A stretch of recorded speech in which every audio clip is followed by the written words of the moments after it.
Well, here we go. So I've got the cover off. There's a washer in here. Don't know what that's off unless that goes on there. Quite possibly. Yeah, so you probably got to have the shaft in first, then put that washer on. Yeah, then put the others on. So I'll have to bear that in mind when I reassemble. Okay, so here's the shoes. Centrifugal force. Obviously, the faster the engine goes, the variator here spins. Because it's on a belt, turns the torque converter. These shoes will splay outwards with centrifugal force, make contact with basically the drive pinion on that, and then we get drive. Now this belt I don't think has ever been changed. I've got teeth missing, some thread coming through there, so it's about to snap. There's one of the teeth there. There we go. Now, unlike a timing belt, the only thing that's going to happen with this if it snapped is you'd lose drive. It doesn't destroy the engine. So but we can see by this has never been changed. It's just totally knackered. So luckily I went into it to determine that. So we'll get this sorted out. Because of the mileage, I'm not sure if I'll need to replace these, so I'll just clean these up possibly. As long as we get this belt replaced, it'll probably be alright. Right, I'll crack on and get this all cleaned up. Dilly dilly. Right, here we go. So the diff is apart. Yeah, basically took the cover off there. I have got a ball bearing and a spring there, which was sat inside the casing. Don't know where that's come from. Hey ho, I'll worry about that later.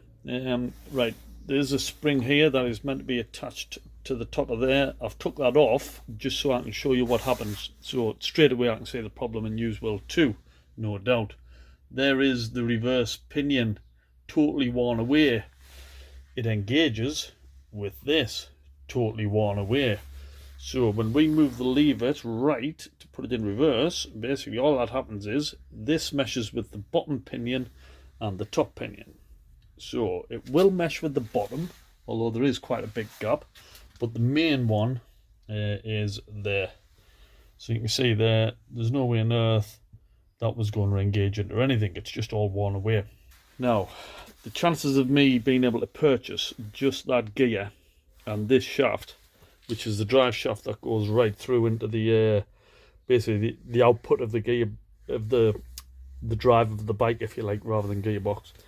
I'm just not going to get it. I can get these brand new from Italy. However, what I'm going to try and do is see if I can get this pinion off here, or gear, get it off this shaft, turn it around and put it back on. Therefore, I have another bite of the cherry. Think it will engage.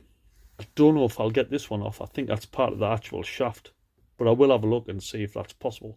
If anything, I'll try and burr that off, take away the burred edges. But let's see if I can get this off and spin it round, because if I can, hey presto, we fixed this box for now anyway. Dilly dilly. Right, no joy. So basically I got the pinion off easy enough, just took the rod out, put it back in. Yeah, you can imagine the pinion sat on there and slided up and down that shaft. Yeah, so I took it off, now hoping that this part here just goes into that part there, so when you move this up and down, that's what actually pushes it up and down the shaft. So I was thinking there was this bush that goes through. You can see I've knocked it out, and I was hoping that that was separate to that, so when I knocked the bush out, that would have came off, turned it around, pushed the bush back in, put it back together, hey presto, I would have reversed it. However, when I've knocked the bush out, you can see it's all one piece of metal. So it's being milled down, and then the teeth have been put into it. So it ain't gonna work. All I need is a new one of these. If I can find somebody who supplies one of these, I've cracked it. Yes, that's one there. However, with a new one of them, it will engage. And as I say, provided we don't keep grinding it in again, it'll be fine. Ideally, we could do with this replacement, but again, that is going to be part of, you know, that whole shaft. Who knows? You know, they might sell one of these shafts as well. Easy enough to take out. Yeah, just got to pull this centre bit out. That'll pull out, and then take that out and swap it over. So the quest continues now to try and find one of them. See if I can get some part numbers or anything. Dilly dilly.